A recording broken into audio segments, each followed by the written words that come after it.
Bonjour, bonsoir, bienvenue sur la chaîne de l'immigration et de l'entrepreneuriat. Aujourd'hui, nous allons parler d'un sujet assez critique, d'une importance capitale pour votre avenir au Canada.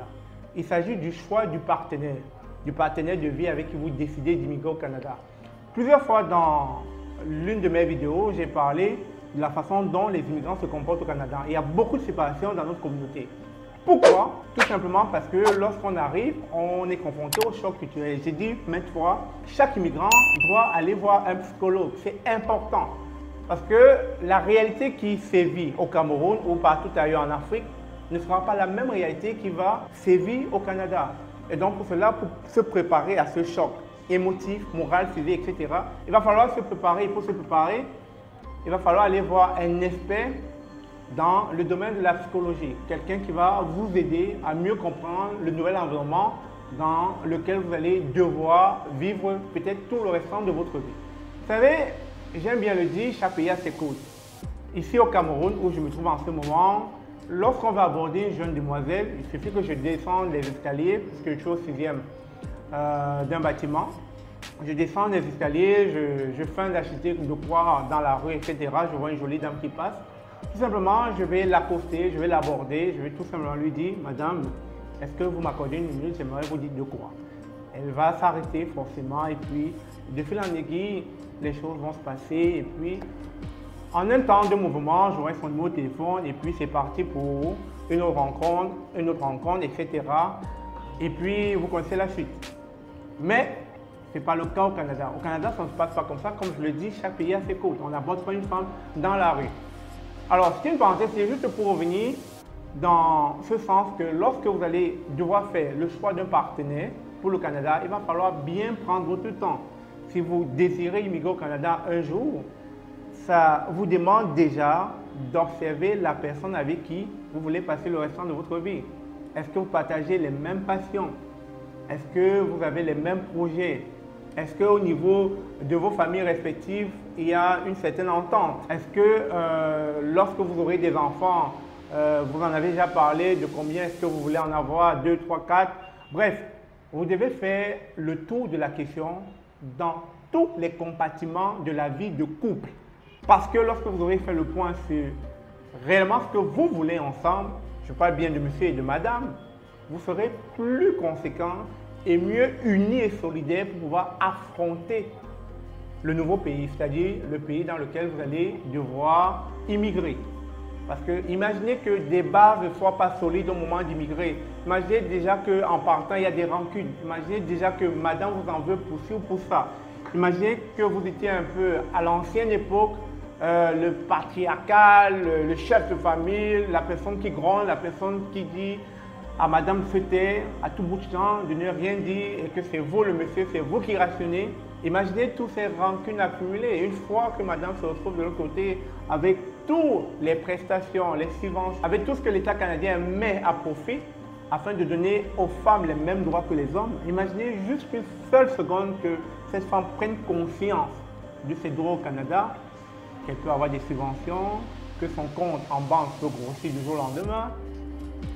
Je vous pose la question, comment pensez-vous qu'elle va réagir face à ces nombreuses déceptions, face à ces rancunes accumulées qu'elle a contre vous?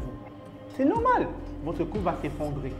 Pas seulement un peu, ça sera la catastrophe générale et vous serez comme abasourdi, vous serez comme désorienté, vous vous posez la question, mais est-ce que c'est la même femme que j'avais au pays?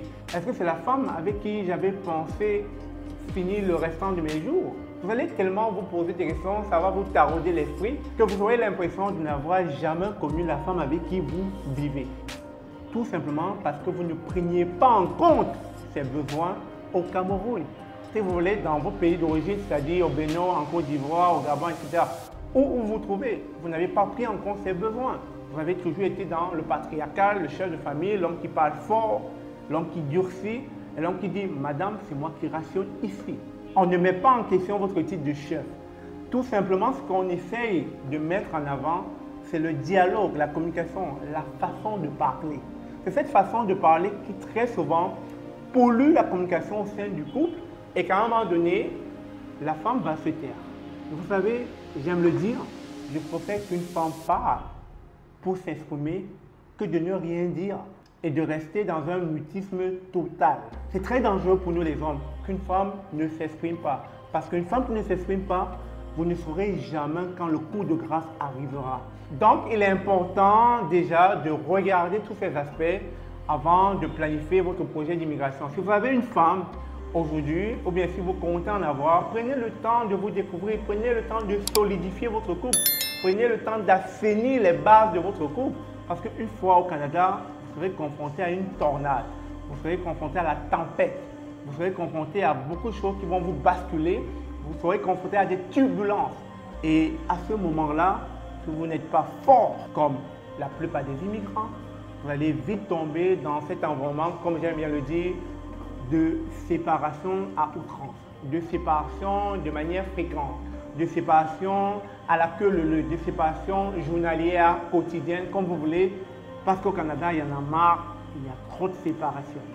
Trop de séparation, pas parce qu'on ne peut pas rester ensemble, mais parce que je pense qu'on n'était pas préparé à cette immigration. Et donc, chers amis, il était important pour moi de souligner une fois de plus que l'immigration se travaille en amont. L'immigration se travaille en avance. Et si vous comptez immigrer dès aujourd'hui, commencez à travailler votre immigration dès hier, sinon pour ne pas dire dès maintenant. Parce que c'est comme cela que vous pourrez passer à travers cette turbulence et vous pourrez sauver votre couple. Vous savez, on dit tout le temps que lorsqu'il y a des problèmes entre l'écorce et l'arbre, il est mieux pour vous de ne pas vous immiscer au milieu. Donc c'est la même chose, c'est-à-dire lorsque vous avez à solidifier comme le faut votre couple, les gens auront beau dire, il y aura tout type de turbulence, les gens pourront vous vilipender n'importe où, dans la rue, etc. Mais rien n'y fera parce que vous êtes solide, vous ne formez qu'une seule chair, qu'une seule personne et vous savez où est-ce que votre couple s'en va. Sur ce, si cette vidéo vous a plu, merci de l'avoir suivi. Likez, abonnez-vous et partagez massivement. N'oubliez pas d'activer la cloche de notification pour ne pas manquer d'autres vidéos dans ce style. Et tout ce que j'ai à dire, c'est que restons forts. On ne vient pas au Canada se diviser, se séparer. On vient s'unir, on vient bâtir, on vient faire un pour pouvoir prospérer ensemble. Sur ce, merci d'avoir suivi. On se dit à très bientôt. Au revoir.